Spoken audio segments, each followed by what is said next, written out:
I don't know if people always realize, but then you in an inpatient unit, when let's say a new person comes in, you never know what that situation looks like. Often it's drug-induced psychosis. So you have a person in a heightened state of psychosis. So that's an altered reality. And sometimes that person is a danger to themselves and or others.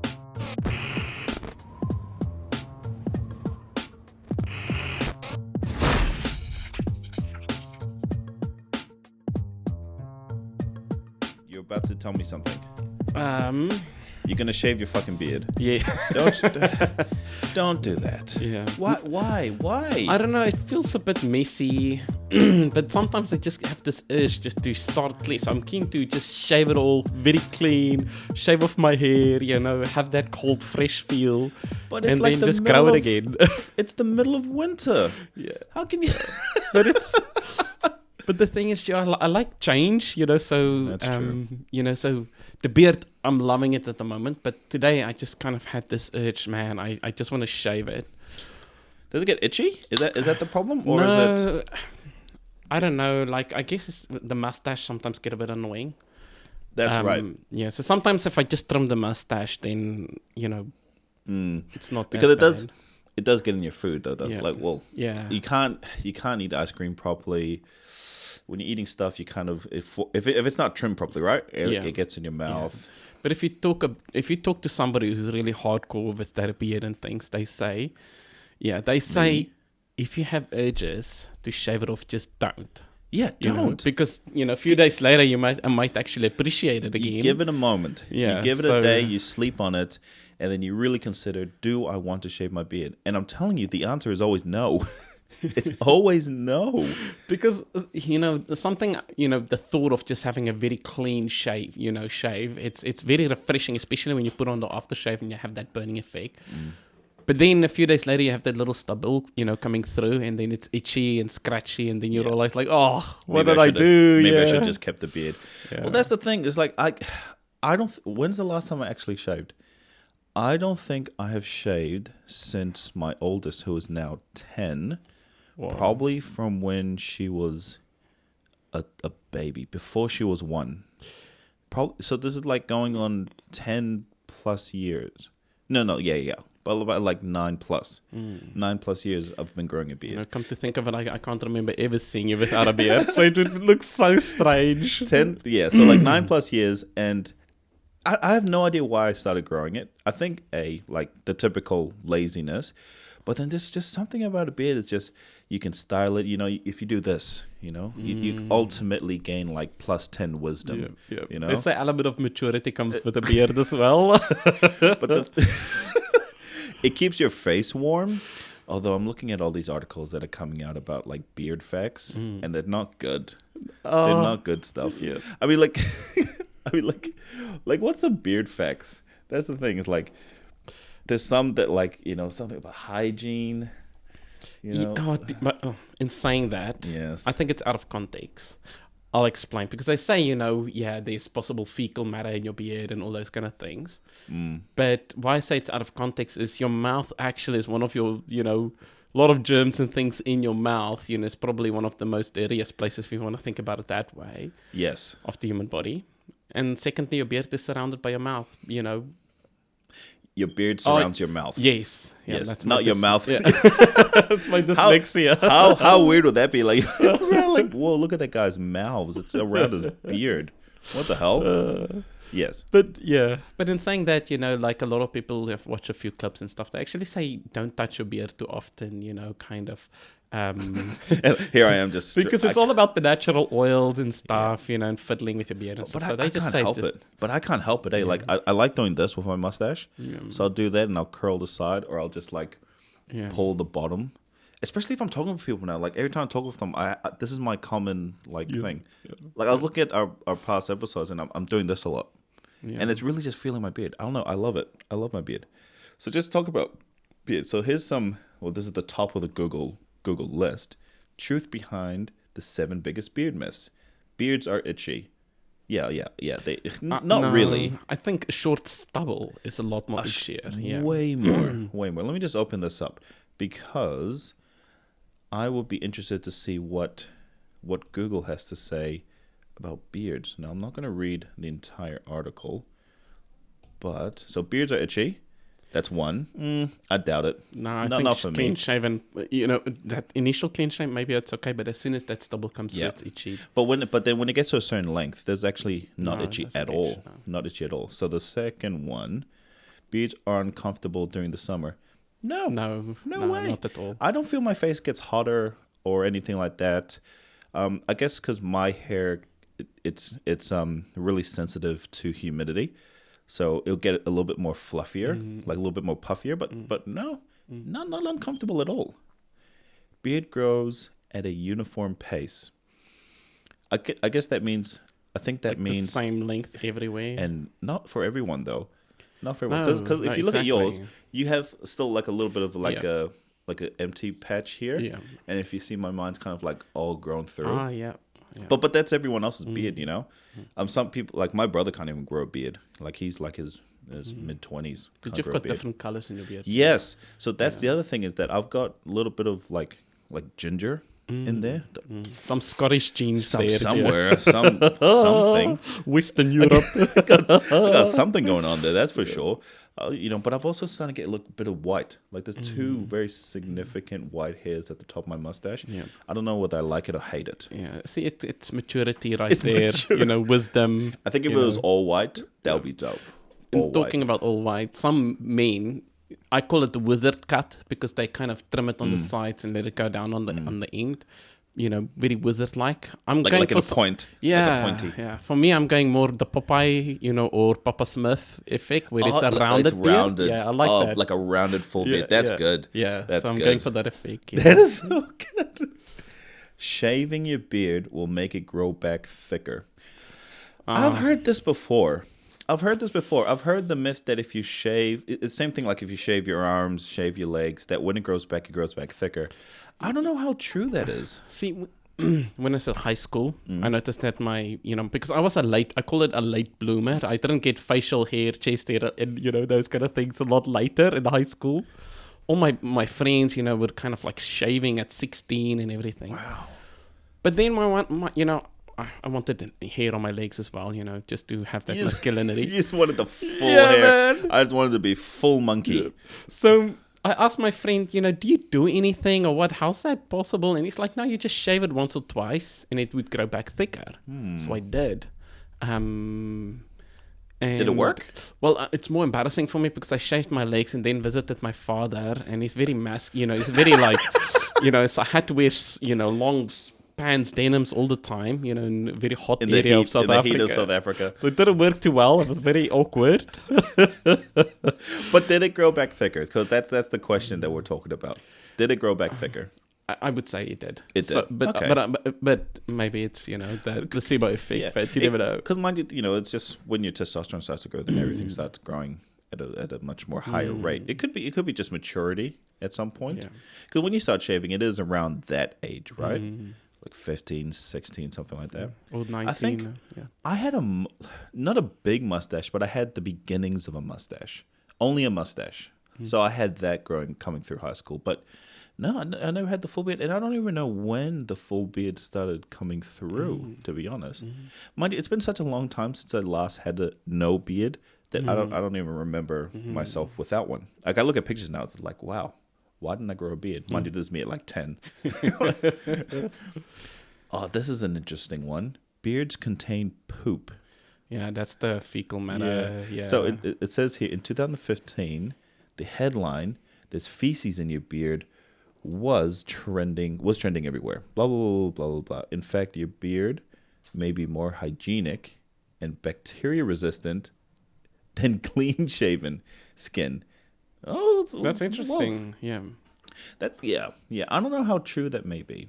I mean, there's bacteria everywhere. Yeah. But is that saying that there's good bacteria in your beard and it protects you from bad bacteria, or is it? I mean, I wash my beard a lot. Every day, every second day. I wash it. Not with the proper beard oils and shit like that. But I do wash it. So I don't know. I don't know how true that is. It's the same with my hair. Like when I wash my hair, I wash my beard. Like same shampoo, conditioner, whatever, You wash your body. Yeah. unless you're sticking your face down the toilet. Unless you're sticking your Or not washing your hands appropriately, and rubbing your beard. That's a good point. I guess the what I'm assumption is thinking. if you have a beard that you're not hygienic. Yeah. So when you go to the toilet, you don't wash your hands, you don't do all these things. So you then go and touch your face, and then I guess that's probably where the assumption comes from. But I would say that is a load of bullshit.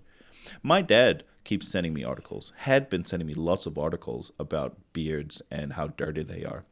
I was like, you're just jealous you can't grow a beard. Oh.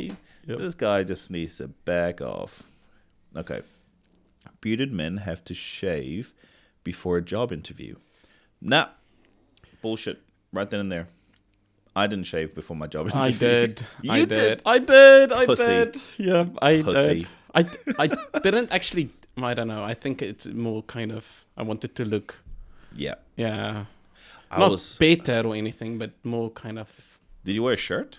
I did. Did you? Yeah. I did not dress up for my interview. Beard, long hair, and I went in with a t-shirt and I think jeans. Yeah. Because I was at work that day. So I was just told on the day, hey, we're doing interviews today. Do you want to interview for this job? See, Gio, I think maybe I'm going to use the words you were luckier than me because I'll explain. Like when you started in our team, you came through the new graduate program. Yep. So you weren't formally interviewed, as far as I know, for the new graduate program to come No, in. I was. So with the new graduate program, you have to interview. You do an interview. For the program. For the program, yes. yes. But not for placement. No. Yeah. You get your placement through the new grad program. Yeah. But then once you do your placement, they get to know you, know who you are, what you're all about. And then when you do your interview, you still do an interview for the full-time job. But I think it's in a favored position because you already kind of know. I'll challenge that a little bit, just a tiny bit, because I got offered that interview 2 weeks into the job.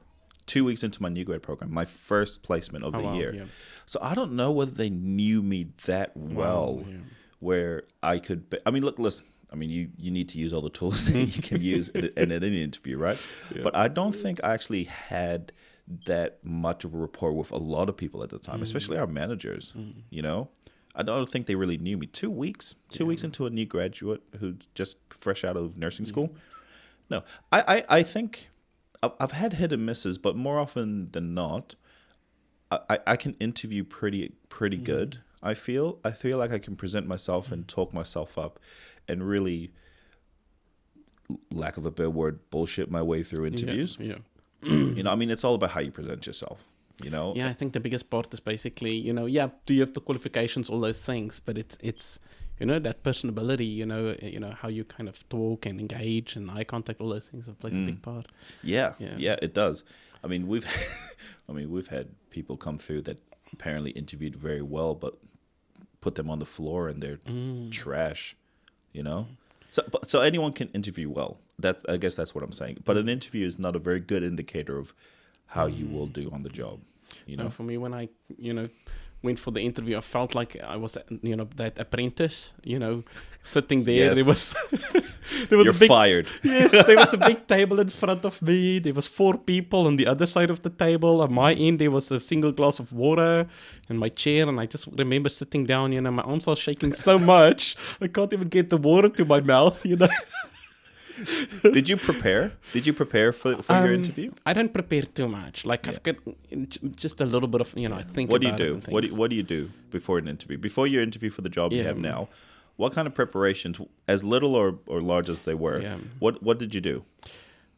Bare minimum. I literally I was presentable, like well dressed and stuff. Yes, you shaved. Yeah, shaved. You shaved.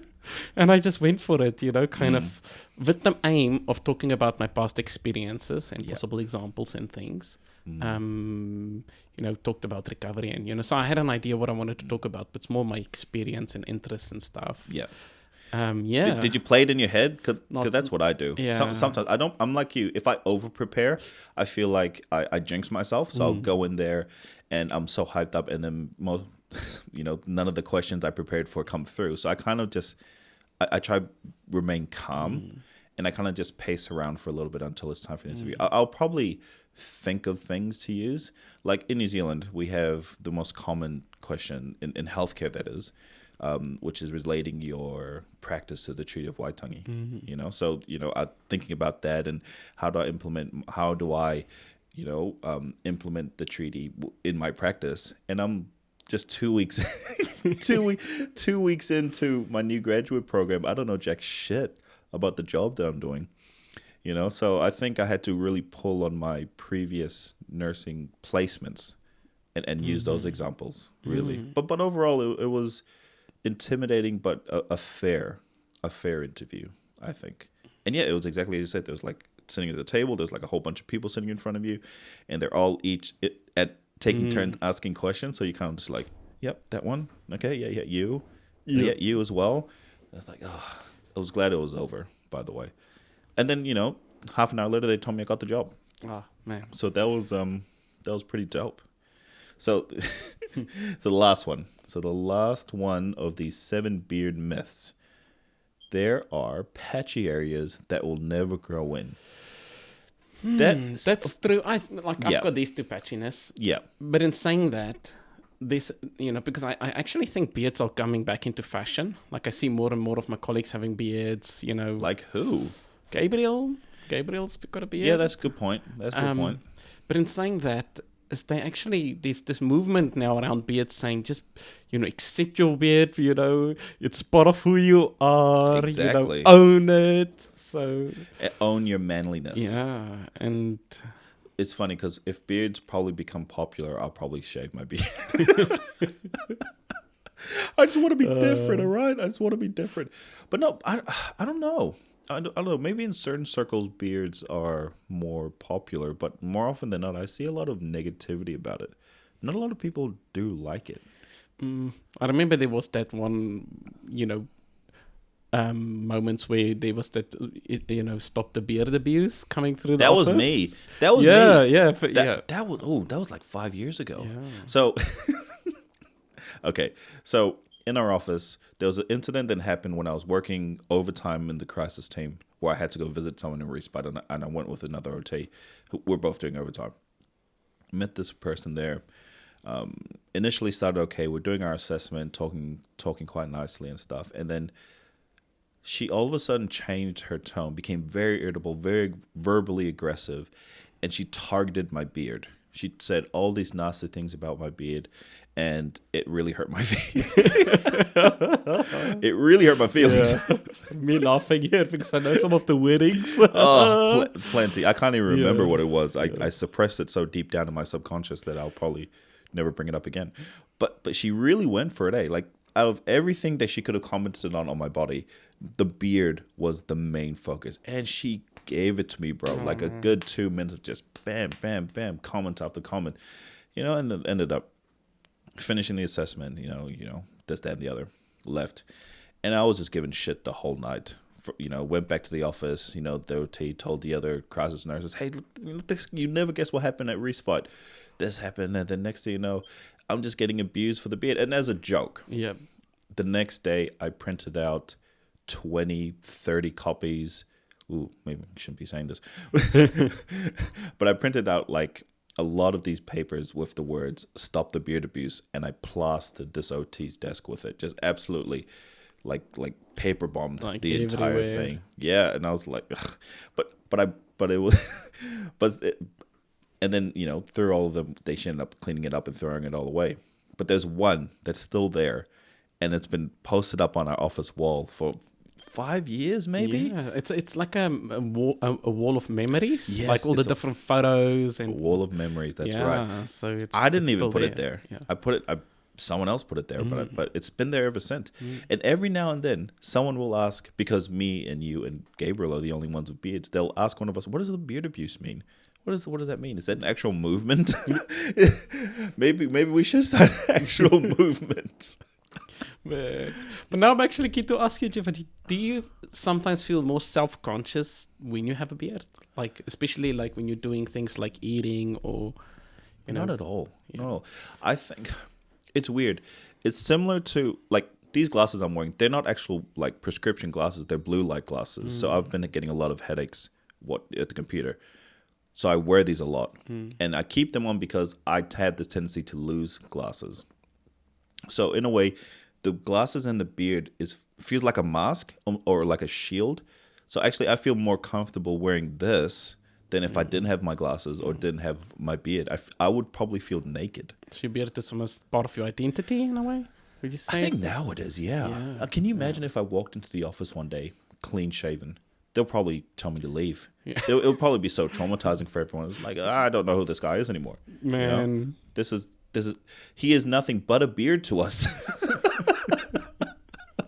But it's like one day, I just shaved. I just went in very, just on a whim, shaved off my beard, completely clean shaven. And then my kids just looked at me. Who's this, like this imposter of a dad? And the youngest even started crying, and that's not really the effect I was hoping for, but that's how much. Because they're associating you with the beard, right? Yeah. Right? Yeah, no. Yeah. No, I don't know what my kids would be like. I think they'd have a mental breakdown or something. No way. No, I don't think I'll ever. There is, and I ask this like a crazy person. I ask myself this question from time to time. It's like, what would it take for me to actually shave my beard? My hair. I don't mind. For good cause. Like I've shaved my head for shave for cancer, those drives and stuff. I've done that. But would I shave my beard? I don't know. I can't think of a scenario where that would be viable or where I'd actually consider doing it. So I don't know. I mean, for you every now and then, like every couple of months, you do shave your beard and you come in and everyone calls you a little boy. Yeah. Yeah. But introducing the new staff member in the team, And the funny thing about that is it happens every time you shave. Because when we do handovers, like group handovers 3 times a week. And every time you shave your face, the handover starts with, we'd like to introduce a new staff member. And it's always you. And it's just because you shave because you look so different. Yeah.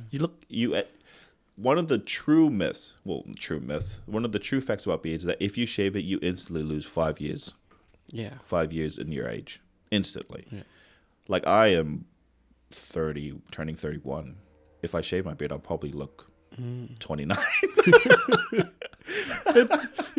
When I watch these beard videos of, now this is the models of beard, how to carry a beard, care for a beard, those kind of things, just out of interest.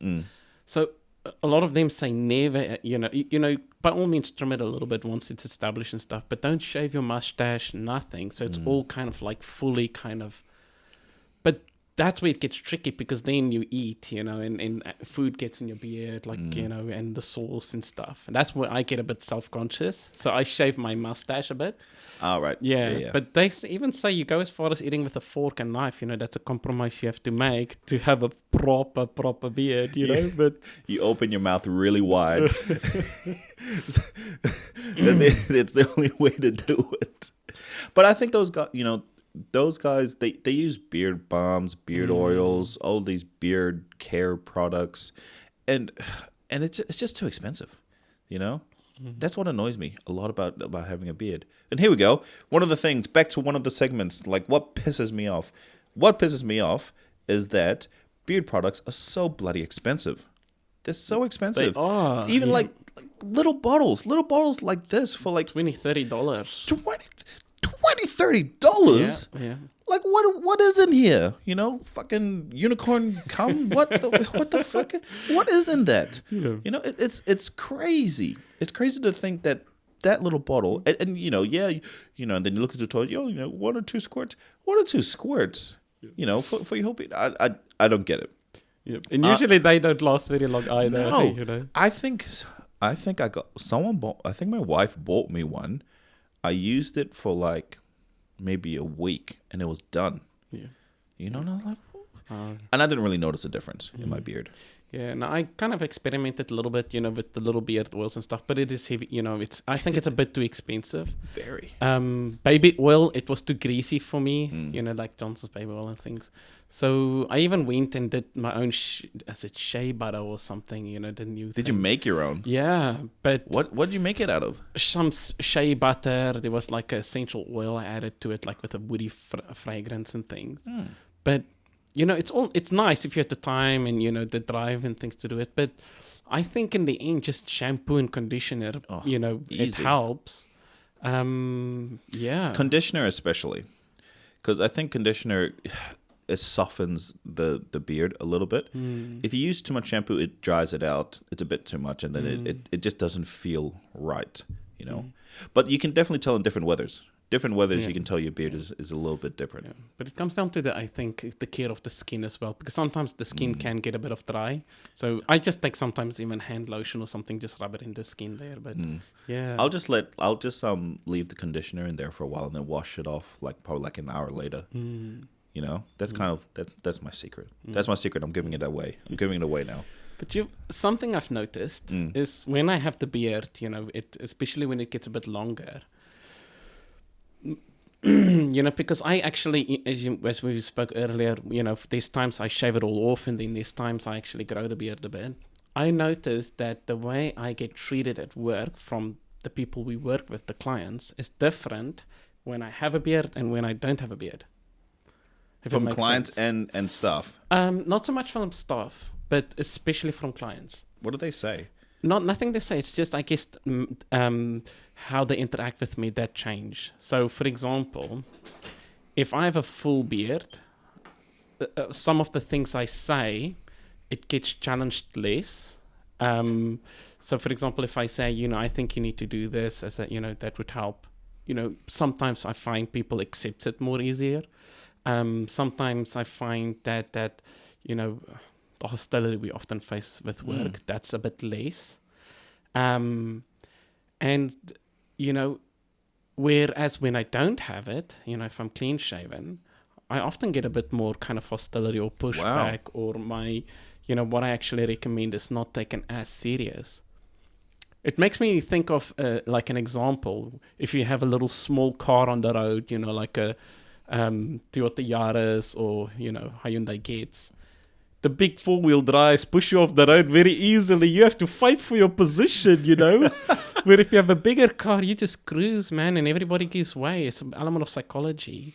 And that's what I was wondering, is there an element of maturity, or what's the psychology behind having a beard? See, my assumption would be that the beard would be intimidating. And then I would have thought the opposite way, as opposed to you, getting treated with more difficulty with no beard. Yeah. So that's your current thing. Yeah.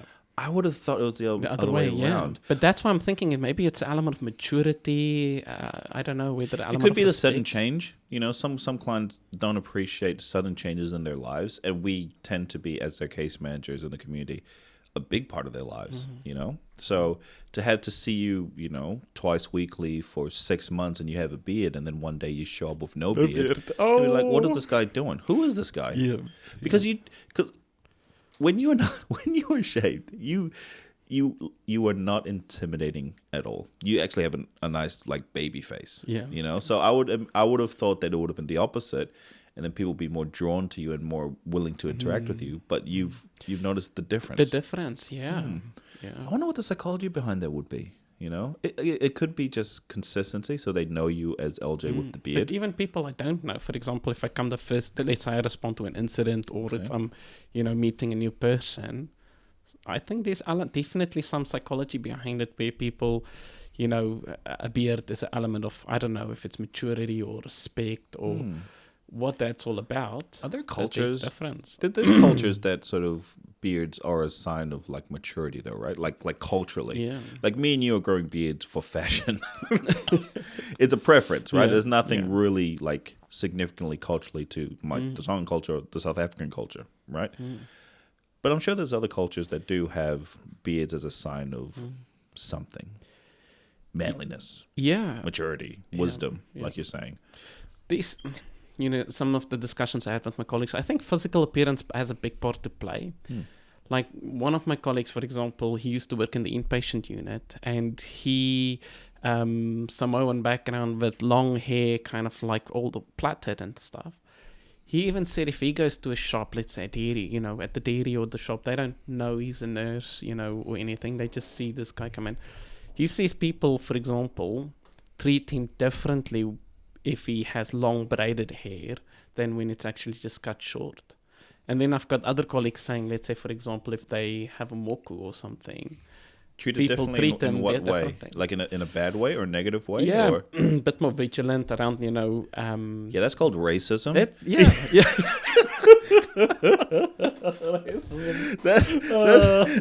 That's called racism, I think. Discrimination. And discrimination and Yes, profiling. yes. I think that's the case. Yeah. And he actually cut his hair because of it. He See, that's a shame. Yeah. That's a shame that you're sort of pressured by the society that we live in now to sort of, conform to that because you look different. I love long hair. I mean, I didn't grow it for any particular reason aside from I wanted to, but I love it. I don't get that though. I don't feel like I do. Oh, but mind you, I could be oblivious sometimes to the situation. My wife is very, very big on telling me that I'm very oblivious sometimes to the social situation. But I never noticed that. Like, I don't notice being treated differently or going into stores and people following me around. Mind you, I'm not as brown as other islanders are. You're white South African and you're browner than me. Yeah. Should see me in the sun. But that's a shame. That's a shame that happens to different people. But it could be. I mean, look, listen. If you don't know something, it could appear intimidating. But I think those are great. I think mokos are beautiful. It was great. For me, it's like an expression of culture. And there's a lot of creativity to it and things. And even tattoos and stuff, I actually think it's pretty cool. Are you going to get a tattoo one day? Oh, that's the thing. I thought about it so much. There's no picture or image at this point that I can actually think would suit me long term. So I can't actually think of anything. A big flag of South Africa right on your chest, right there. Right there. I thought about something, unique to South Africa, whether it's a Springbok. lion, springbok. Lion will be cool. But there's nothing that kind of draws me. Nothing that you're willing to put on your body permanently. Yeah, that I actually would like to see long term, But, yeah. Okay. No. Oh, I mean, tattoos are a big thing, right? Like, they're on your body and more often than not, they're going to be permanent. You can laser them off, but there's still going to be marks left, For me, it took me a long time. I always knew I was going to get one, but it took me a long time to actually decide what I wanted to get. Eventually, I settled with, the three turtles on my hand. Yeah. What does it actually symbolize? Does it symbolize anything? Yeah, it does. So the big turtle at the top represents myself and my wife. So if you look at the top half, it's masculine. Bottom half is feminine. The first turtle is my daughter, and the second turtle is my other daughter. So just two kids. So if I have more kids, you just see the turtles growing all the way up to my neck. Yeah. But it's room to grow. But would you say tattoo and the artistry of tattoo is bigger in your culture? Yes. In the Pacific culture, yes, there's a significance for tattooing, especially the art of tattooing and how you get it. I'm not an expert on tattooing, so I'm not going to sort of speak out of turn. But there's plenty of really cool stuff, especially Samoan cultures. Obviously, they're better. Oh my gosh, I'm sure that I'm saying that correctly. Is quite important. Yeah. Those are those big long sleeve tattoos on their arm, or especially the ones on their legs. Yeah. So that's quite a big one. Yeah, and there's a bit of a difference in pattern and things like that. Yeah. Unique to island and I think also culture. Unique to families. I think different patterns, different families have different patterns. See stuff like that. Yeah. Those are like very common ones, and I think these days it's actually it's more of a fashion statement these days. Especially the one on the arm. I think the one on the arm is more of a fashion statement, but also a statement that this is you, this is your culture. It's hard to mistake an islander when they have these tattoos on. But see this one here, that one. Now that one is like a proper traditional one, and that's on their leg. I think that's a woman. I think this one here. Now these are from what I've heard, these can be quite dangerous, getting these traditional tattoos. Yeah. And I believe some people have died getting these. Because of infection. Infection, blood loss, because they use the traditional like bone, to actually get it done. And that's, they get all the way into your crack there. They really get in there. So it's very beautiful to look at, and really amazing just looking at that here. especially that, like look at that standing up. Yeah. But painful. Oh, and I can imagine time staking, a lot of time takes. Yeah. And Yeah, but it's quite a big event though for a lot of people, and people are very proud of it, as they should be. But that's the thing. In my culture, there's not a lot of tattoos or things like that. So kind of growing up, I saw it more as kind of coming into my teens, especially online and things. And then I came to New Zealand and noticed what a big part it actually plays in culture. So you still see it on movies and things like that. So that's, and I think, it's becoming more kind of acceptable across South Africa and things like that. Was it not is tattooing not really that popular in South Africa for you, that you've noticed? No, and even in the whole continent of Africa, I think, they'll use different kind of like, more kind of like drawings. And so they'll actually draw on the skin, for example, take a type of sand or clay or something, make marks on the skin and things like that. So it's definitely big there. But then in South Africa, there's also a lot of scarring and things. Okay, so not really tattooing. No, so that's more modern. I wouldn't say that is more... So if I'm looking up traditional, but it'll be traditional African, not South African. No, African, yeah. So, like, sometimes they use scarring, to form beautiful patterns on the skin and things. Yep. That is like little cuts in the skin, so it's more kind of scarring. But not so much tattooing. So stuff like that. That's scarring, see, that's right? scarring more, yeah. Okay. Yeah. So culturally, that's more relevant to what that's done there. Yeah. So there's a lot of piercings, like with the earlobes, the nose, for example, the lip, lots of scarring and things. Look at that. That's amazing. Yeah. That's crazy. Yeah. But then there's also like people will take like a clay or something, and then you'll have different kind of, like designs on your face and back and things like that. But yeah, that's cool. That looks way more harsher than tattooing. I mean, just look how thick they are. Yeah. I mean, that would hurt, dude. Yeah. Oh my god. Yeah. So that's when I came to New Zealand. See, that's all scarring. Whoa, look at that. Yeah, yeah. Especially that. Yes. This reminds me of Black Panther. Yeah. Yeah. Not to sort of like diminish the cultural significance of it all by relating it to a superhero movie, but wow, look at that. That's even on the face too. That's crazy. Yeah. So that's what I'm kind of noticed more. But have you seen it being done? No, I haven't. Yeah. But that's common. Probably not this much, but the scarring is common in Africa. Yeah. You want to get one of these? You want to get one of these? Do you know, Gio? I've got the take on things that if it's unique to your culture, it's beautiful. For example, like if you're born in New Zealand and you're from New Zealand, the tattoos are unique to New Zealand. I think it's perfect to get them in it's part of your culture. Let's say you're from overseas. Let's say, dare I say, from South Africa or any other country, and you come to New Zealand on a holiday and you get that tattoo. It forms your identity, I guess, because it's a tattoo that you chose. It's where you went. It's a memory. Yep. But I don't know if it means the same. Like if you know what I mean. Like each island has their unique kind of patterns and tattooing.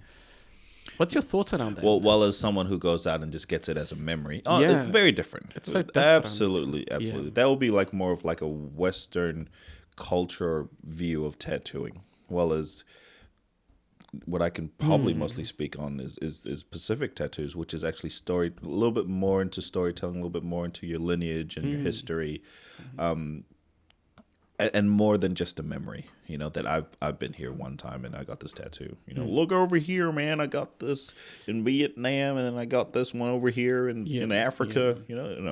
I think it's a little bit more deeper than that, because it, like I said, it's about lineage and then.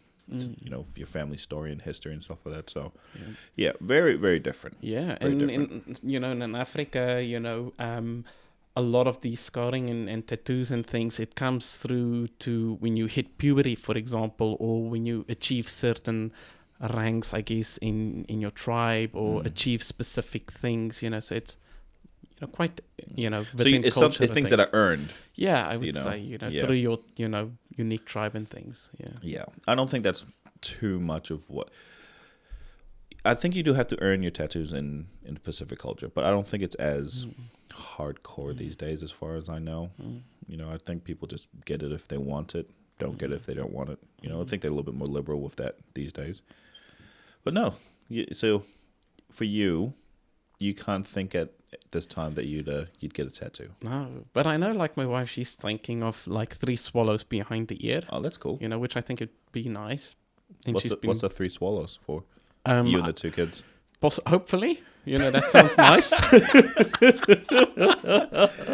This has nothing to do with you, LJ. No, but that's my point, Joe. Like, but I guess a lot of South Africans is more, this is a nice picture, I want to wear it, kind of thing. It doesn't have the deeper meaning. I mean, I'm not hating on that too. I mean, tattoos are also used as art, right? People use their body as art, and tattoos is how they tell their story. So, I mean, that's one way people do it.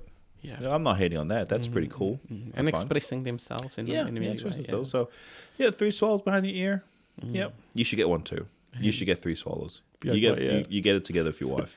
I don't know how bad that will be. Behind your ear. I actually like the idea of instead of wearing a marriage ring, you have a tattoo kind of designed to your finger. I hate to say, I think that's real tacky. But that is. I don't mean to rain on your parade, but then I can imagine my father and my uncle and everybody frowning upon my tattoo. Are they not? They're not into tattoos at all. No, but it's not big in my culture. If I talk about the Afrikaner culture, tattoos are not big. It's usually But like it's one thing that's not popular, but like, do they like hate it? Like people like your uncle and your dad, who are very South African. Yeah. Can I say that? South African? South African? Yeah. I wouldn't say they hate it, but they wouldn't, it wouldn't be on their bucket either. list. Yeah. It wouldn't be on their bucket list of things to do before they die. So it sounds very conservative. Okay. Yeah.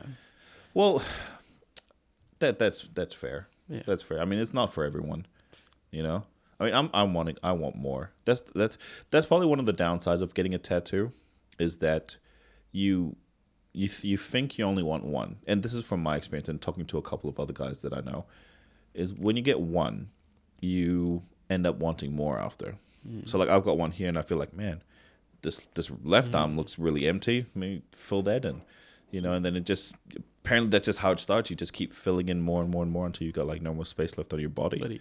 Do you think it influences your career pathway though? Like, let's say, for example, interviews, how you progress through, especially related to nursing though? I think yes, you can't say it doesn't, because tattoos have this aura about them, and historically bad people had tattoos, right? Like you see commonly like gangsters or people that do bad shit. I don't know how to explain it more. Yeah. But the tattoos had a bad rep, I would say. So if you had a tattoo, it would be like, are you trustworthy? Are you this? Are you that? It's a lot of stigma associated with tattoos. Now, no, I think less so now. I wouldn't say it's not completely, but I would say less so now because of how we are more accepting of these things. Because tattoos are not really you. As a person, right? It's a choice. It's a way of you expressing yourself, and I think they recognize that now. So no, I don't think it's that bad. Yeah, like I think in New Zealand it's a lot more open-minded. So people, for example, I think it comes down to culture as well. Like with the Maori art and things. So I think New Zealand is a lot more open to it. I guess there's still an element of it, especially in the corporate world. Yeah. But then I know, like, my niece, she had a small tattoo, like maybe a little bird or something on her hand, and she wanted to work for the air, as an air hostess. Didn't get the job because of that tattoo, and she had to remove it before she was successfully appointed. Which to me, it's kind of discrimination. I was just about to ask you, do you think that's discrimination? Yeah, but because then there was also a couple years ago, or maybe a couple years ago prior to COVID, where I believe a Maori woman was denied a job because she had a moko on her face, and they said that she didn't meet the the standard or the look that this airline was going for. Is that discrimination? I think it's discrimination. Yeah, but then let's say for example, as an employer, you kind of have a view of, where you want to see your business, for example, grow, and the kind of people you want to work in your business. Can that employer, for example, say what uniforms they wear? For example, because even in the police, there was a height requirement at some point. For example, in New Zealand police, you had to be a specific height. I don't think it's there anymore. Yeah, but I'm sure that was for totally different reasons, as opposed to discrimination. It probably eventually sounded like discrimination. Yeah, but then but I think it's taking it a bit too far. For example, if you can't get a particular job because you have a tattoo, I'll play the devil's advocate here. Yeah. And saying, why can't businesses choose the kind of image they're trying to portray for their business? So the example of, like, let's just go air hostesses. They want a certain look, and if you don't fall into that look, do they not have the right to deny you that job? You know what I mean? So how do you square getting people not being discriminated against because of cultural reasons, and as opposed to still letting companies have that autonomy to choose what they want to for branding, for their image? Is there some common ground somewhere where they're where both of them will meet in the middle, or is there none at all? Because you can say a lot of stuff is discrimination, right? But then it could be just a preference, But then again, now that I'm saying it out loud, it does still sound like discrimination. But even as something, like uniforms at school, this uniform at school, that's expected kind of, but then you kind of think of all these things, poverty, for example, and stuff. Can people afford uniforms and not, I've got opposite thoughts of that. I think uniforms were designed to minimize discrimination, because if you think about poverty and things like that, everyone in the school is wearing the same uniform, hence the word uniform. Everyone is the same. So you don't have people who have poor clothing, no shoes and everything like that, but with a uniform it'll be hard to determine who is who, and that's probably like a form of equality, maybe. So the uniform example may be less about discrimination. I get the expenses and stuff like that, but I think the principle of it all, is probably more about unity than anything else. But everyone has their own ideas about uniforms and things like that. And I agree with it, Giovanni, because but I wonder sometimes if they're taking it a bit too far. For example, like your nails, it has to be a certain length. You can't color your hair, for example. Can't wear makeup. Piercings and things frowned upon in school and things. It takes away the individuality of different people. But I think at the same time, you look at the overall picture, and uniforms, what they're trying to achieve is unity and equality.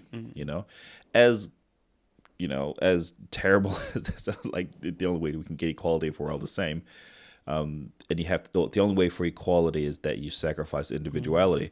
That's a bit of a, I don't know if that's a good trade-off. But I mean, in schools, I think that's kind of like the main principle for uniforms. So yeah. I don't know, man. I don't know. I think you have to look at these cases individually, right? I think you can't just sort of just look at it as a whole and say, if you're not giving jobs to these group of people, that's discrimination. If you're giving it to these people, you're discriminating against someone. Because look at me and you. Nursing is at the moment pushing for more male nurses. Is that discriminating against female nurses because we are preferred at the moment, especially within mental health? As a mental health clinician, is that discrimination? I don't know. The need is for more males, but and as a byproduct of that, less females are being hired. I think it's a form of discrimination. I'll ask a question. Like, why do you think they want more males to work in mental health nursing? Because we can take a punch. No, that's not true. You know, A lot of girls can take punches. Even coming through nursing school, I remember comments from other nurses. Oh, you'll get the job because you're a male and there's a shortage. Oh, you'll get the job, you're a male. You know, there's a shortage. But does that cut it? I don't know. Just being a male, you know. Okay, so we're moving into very dicey waters here because let's talk about gender particularly, right? Why do they need more males than females in this field?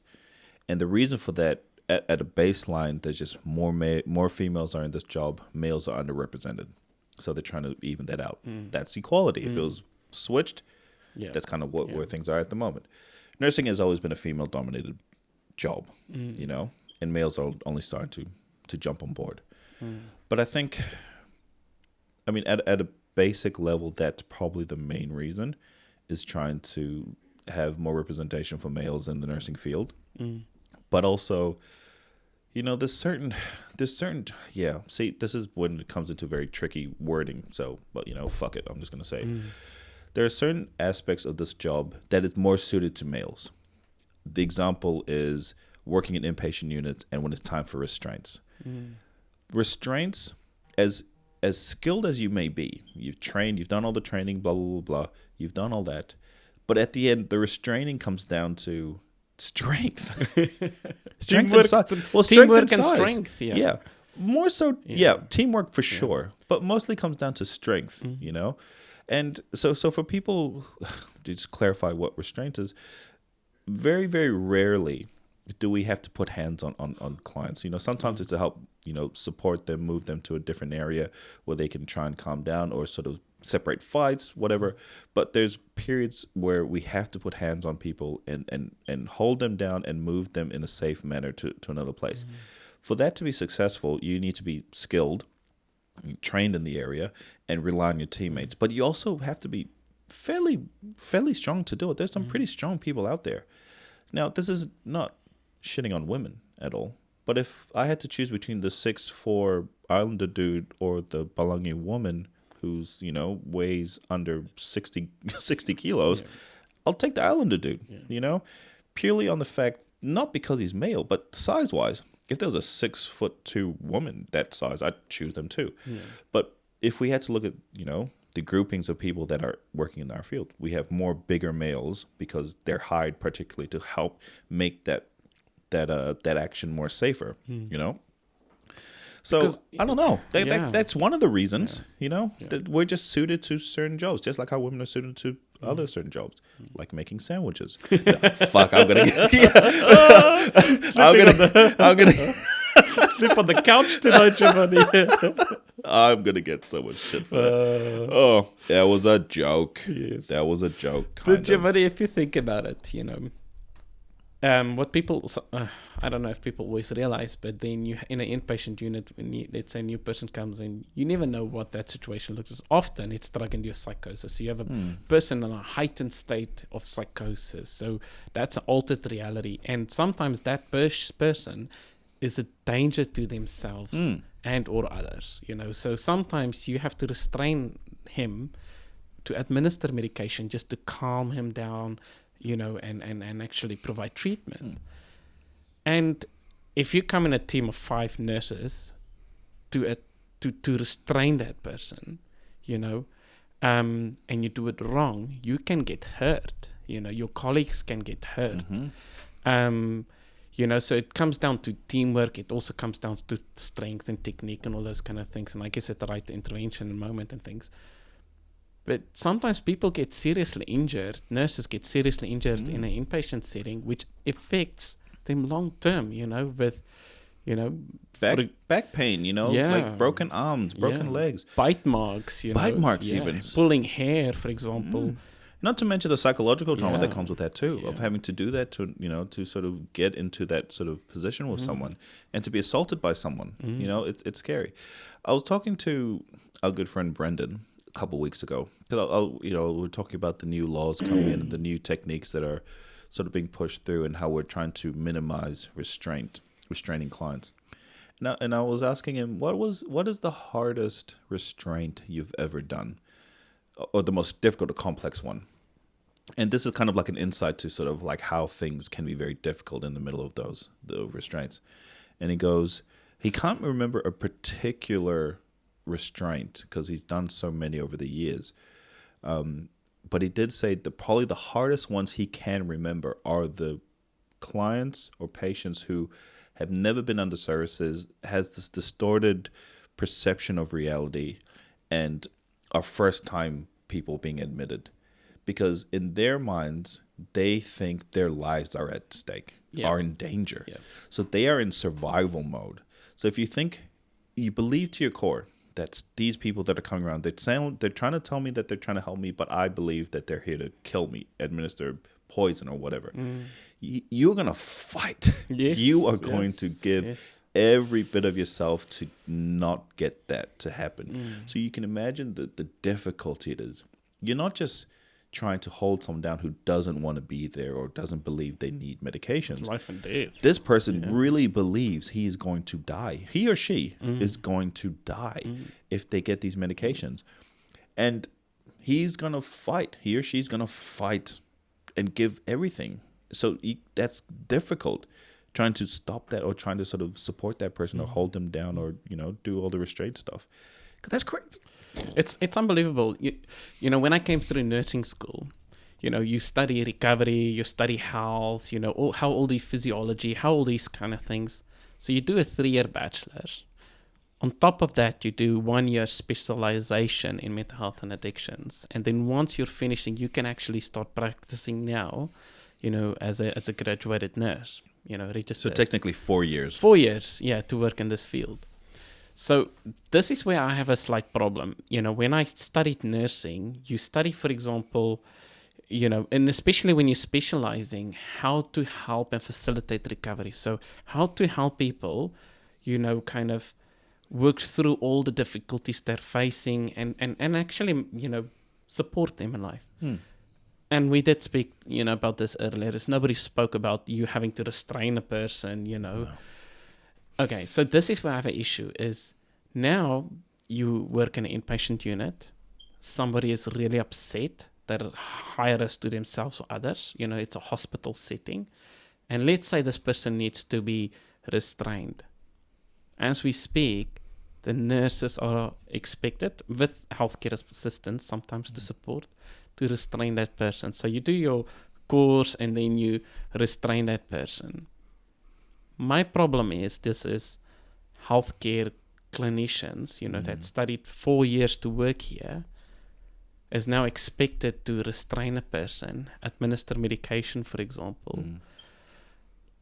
I actually think it would be more appropriate for security, for example, to do that restraint rather than, I guess, nurses, other professions like occupational therapists, social workers, physiotherapists. No doctor is doing a restraint. No house officer is doing. No. It's the nurses and the health. None of them rush to the alarm bells either. And I actually think if a security, for example, officer through a security firm or whether whatever that looks like has the ongoing experience and skills and training to do restraints effectively and safely.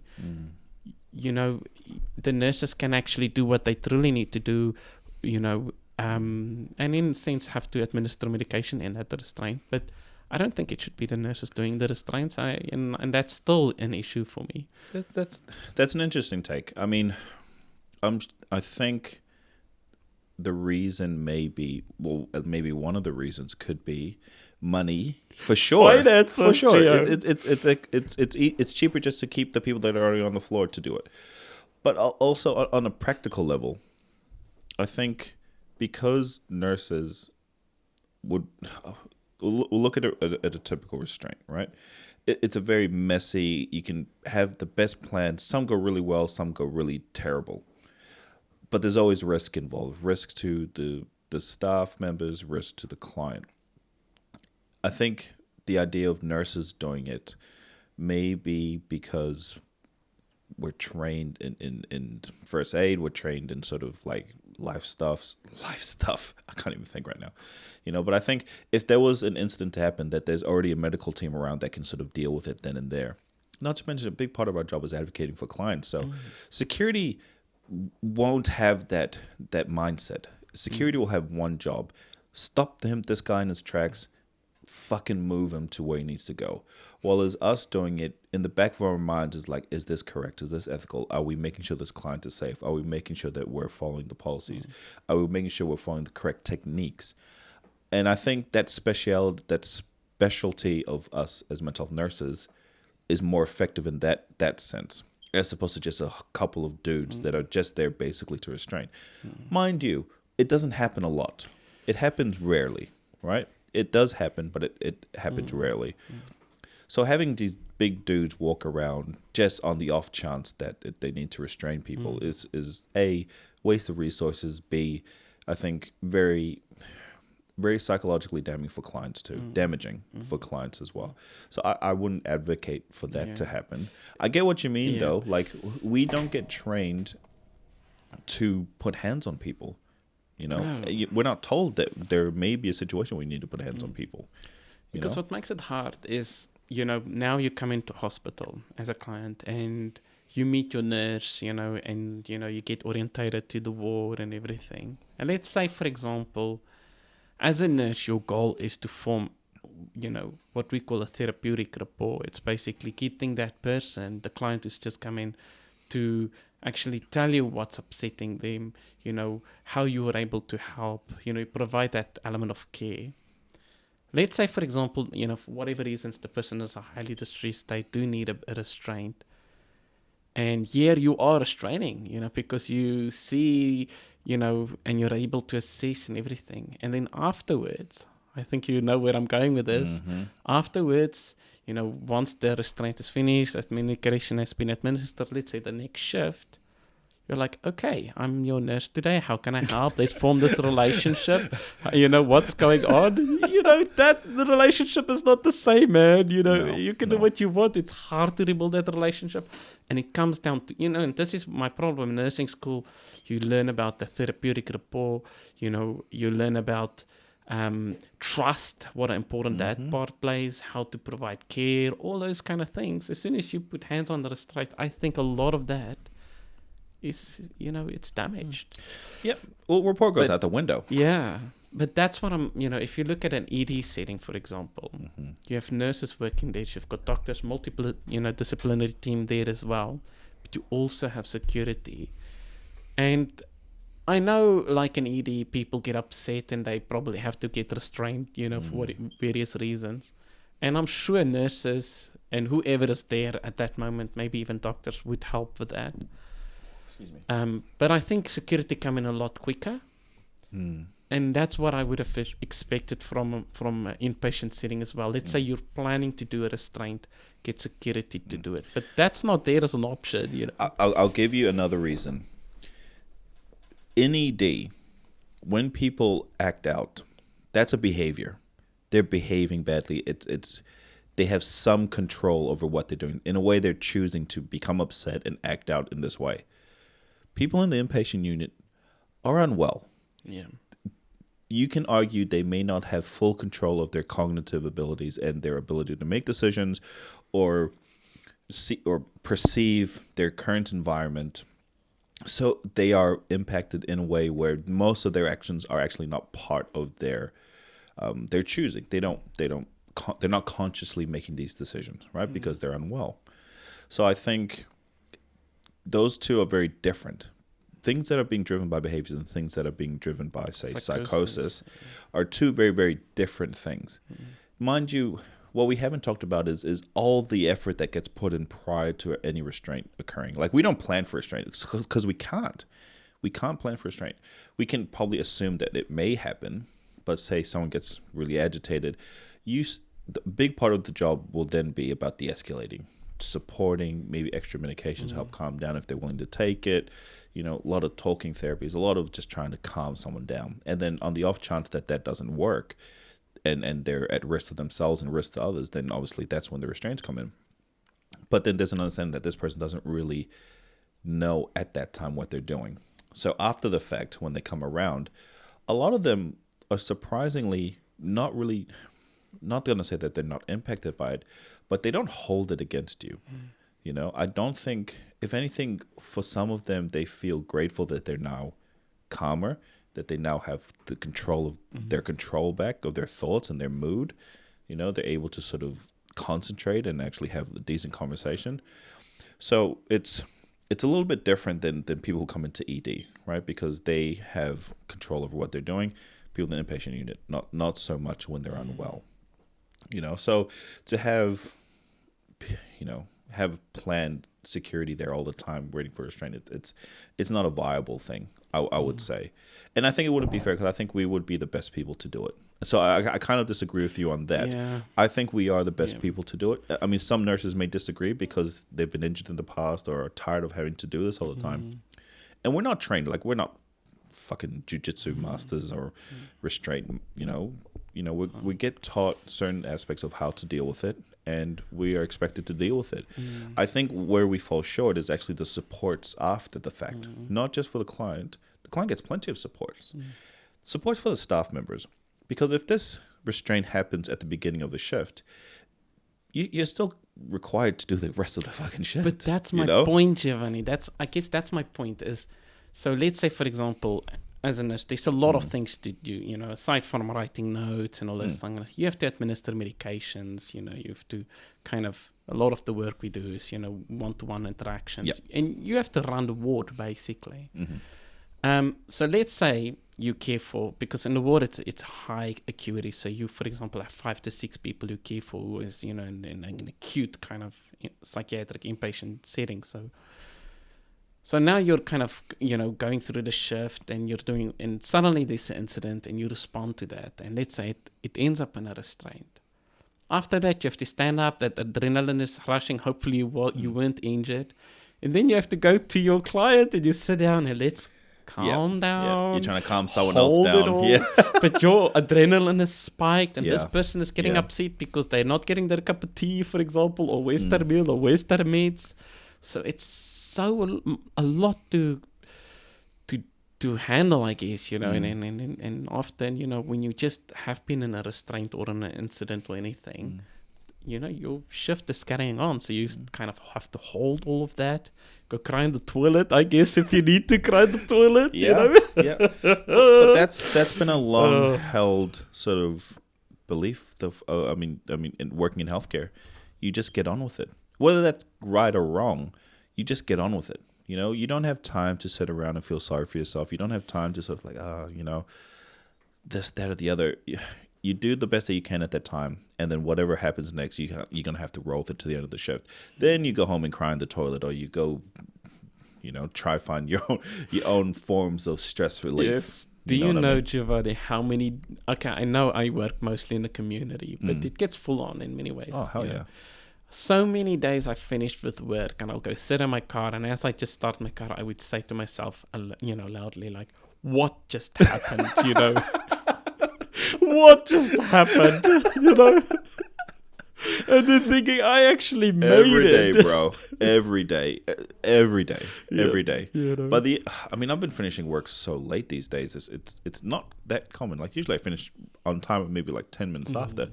But I've been sitting at work half an hour, 45 minutes still, because I haven't finished my work. That's just the nature of the job. And I don't know if this is a good thing or a bad thing, where I know this is the job that we do. Should we be accepting this? Should we say, let's just get on with it? You know, the old mantra, let's just get on with it, move on to the next bit. But that causes burnout. That causes, irritability. Yeah. That causes rift with your family, rift with your people at work. And I don't know what would be the next positive step. What I was just kind of going back a little bit to the restraint, but if we're going to hire security to sort of help with the restraints, I'd do with the security, hire more nurses. I actually thought about it, because it does come down to resources. It does. Money actually talks in this field, you know. Fuck yeah. Yes. And what a lot of our listeners and, you know, I guess the community are not aware of is, you know, millions of dollars, for example, come into mental health. It's often not state services. It goes into NGOs, like non-government organizations, you know. And that's where I think the money lies, you know. and then, on our end, we don't necessarily see that with new clinicians coming in or anything like that, The last big budget from the government 3 years ago was a significant one. Well, like 2 billion or something like that. A big chunk of money. Mm-hmm. In your experience so far, have you noticed any changes in the resources that we've received? No. No. There was actually a question, am I actually going to have my job in the end of the year? Because there's that too. It's the private sector coming in, for example, NGOs, So I think you made a good point. For the people out there who look at budgets and think, oh, why isn't there more, why are nurses still complaining when there's just this big budget that's been allocated to them? It's not coming to us. It's not coming in. And it's not even about pay. Pay is a whole different topic, But resources, staff members, just fucking phones. We talked about phones, at our last podcast. So just the need for resources for safety. I actually wanted to add to that phone conversation. We're talking about how great it was to get a mobile phone. I've been practicing now 8 years. This is within the last few years we got mobile phones. It's the year 2021, Gio. It's not. I'm not talking about the 80s. I'm talking about the 2010 upwards. So not having a mobile phone. But this is why, as nurses, we feel very disenfranchised and disempowered by the government, is because we've been told all these things that they want to do. You hear about healthcare. We want to improve healthcare. And yes, maybe moving to the private sector as a whole, maybe the research may show that's kind of where it needs to go. Mm-hmm. I don't have the numbers. I don't have the research or the knowledge to know like where healthcare should go, But at the end of the day, we are the current system that is running it. So ideally you'd want to still look after the people that are still running the fucking healthcare system at the moment until we get some better system out there. Is there a better system? I have no idea. I hope there is. I really do. I really hope there's a better system out there that's going to help in all aspects of healthcare, but fuck, we usually, and I say this often, and it's actually, I say this often to students every year. And this is how I generally feel. Others may feel differently. Every year, I feel we are expected to do more with either the same or less resources. Mm-hmm. That's what I feel that's our problem every year. Yeah. We are expected to do more with the same or less amount of resources. Do it's sometimes hard because we work in a multidisciplinary team. When you have your colleagues, for example, let's say a social worker or occupational therapist, as you're walking down the aisle, for example, or on your way to your desk, make a comment because, it's a comment in good faith, like, Alja, you're looking tired. It actually happened to me today. Alja, are you okay? I've been asked that question so many times over the last month. Are you all right? Like, are you okay? Or they do the wave at you and give you the thumbs up. Yeah. It's like... Yeah. I'm all right. but so my point is working in mental health, it's taxing. It's not easy. I think, it takes a special type of person to actually work in this field, So you can have the passion and everything, but it takes, you need to be resilient to work in this role, able to adapt to the situation at a very short period of time, for the better good, to provide care to those in need. But I noticed to myself, for example, that, and then I even have things like my one colleague, because he, me and Tangi, we used to, work quite well together. And he would say, LJ, how long are you able to keep this up? Talking about all the stresses coming my way and stuff. And I actually thought about it. How long am I able to give my all, kind of keep practicing at this level, because we are accountable for our practice in a safe way, but also looking after myself. And I actually kind of started putting in interventions, if you would say, to keep my resilience. So one of it is, for example, it sounds silly, but I don't do overtime, even asking myself the question, let's say if I don't do overtime, what does my team leader say? Am I kind of shooting myself in the foot because now I don't get career advancement, all those things, But I don't do overtime because I need a work-life balance. I just need to unwind at the end of the day as much as possible so that next shift comes, I can grab the bull by the horns. I take leave regularly, kind of like every 6-7 weeks I'll take that's just to keep it fresh, so you kind of like, even small little things, go to bed a bit earlier, kind of, have protective things like your hobbies, all those things. But yeah, it gets full on. What about you, Gio? That's a scary, that question, I was about to say it's a scary question, because if I have to ask myself, especially within this last month, how long I can do this, I'm not sure. Not long, This job is so hard, emotionally, mentally, physically too, that some days you kind of leave the office and you think, fuck, what, like what do you do in the car? You kind of sit there and like, what the fuck just happened? So many things happening around you, and you're not expected, it's part of our job. We are trying to help people maintain some stability in their life, living in the community. And yet, whether it's in our personal lives or in our work lives, we're trying to do the exact fucking same thing too. So I don't know how long, if things remain the way that they are, how long it can be maintained. Because I'm sure we're not the only ones, I'm sure we're not the only ones that sort of sit at the end of the day and then are just absolutely exhausted, done, And considering alternative careers, because it's a thankless job, I find. No one really, well, that's how I feel anyway. That comment, it's a thankless job. It's when I did nursing school, and one of the tasks was to interview a psychiatric nurse. So I interviewed the nurse, and he actually described it like you're working as a dark angel. He used that words, and I'm like, whoa, what does dark angel mean? Yeah, what does that mean? Whoa. But he described very ominous. Yeah, but he described it this way. You're doing, in his words, you're doing God's work. You're caring, you're providing, opportunities. You're creating hope, forming relationships. You name it, And not necessarily getting gratification, not necessarily getting acknowledgement. There's not always even a thank you. So you're going out there, taking it on the chin each day, problem solving, pushing through.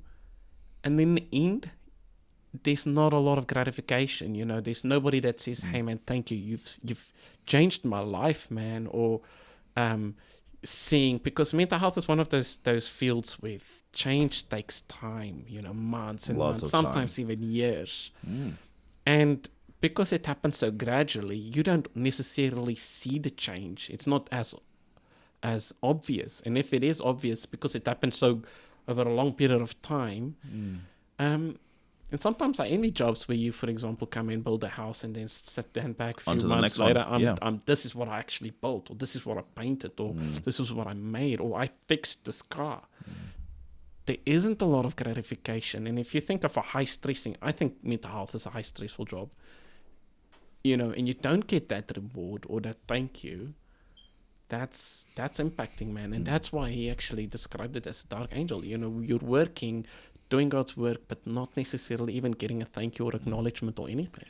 And selfless, man. And just to add on to that, to make it worse, because that's kind of my role. I like making things worse.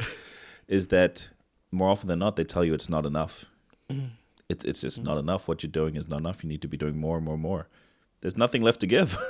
There's nothing left to give. So that's kind of So if you're looking to do mental health, there's a great reason for it. Fucking go for it. So maybe we'll cut it at there. Yeah? Sounds good, Gio. Sounds Thank good. you. So, just for other people to know, if you want to get in contact with us, let me see if I can remember correctly. So, I'm starting a Facebook and Instagram page. They are going to be called The Assessment Show. I'll put all the links and stuff down in each episode. And we've got an email address that you can email us if you wanted to, just if you had any general questions or if you just wanted to talk to us about sort of your experiences. If you're a nurse, if you're thinking of nursing, hit us up. It is I was about to say my old podcast name, theassessmentshow@gmail.com. Yeah. Thanks for that. That was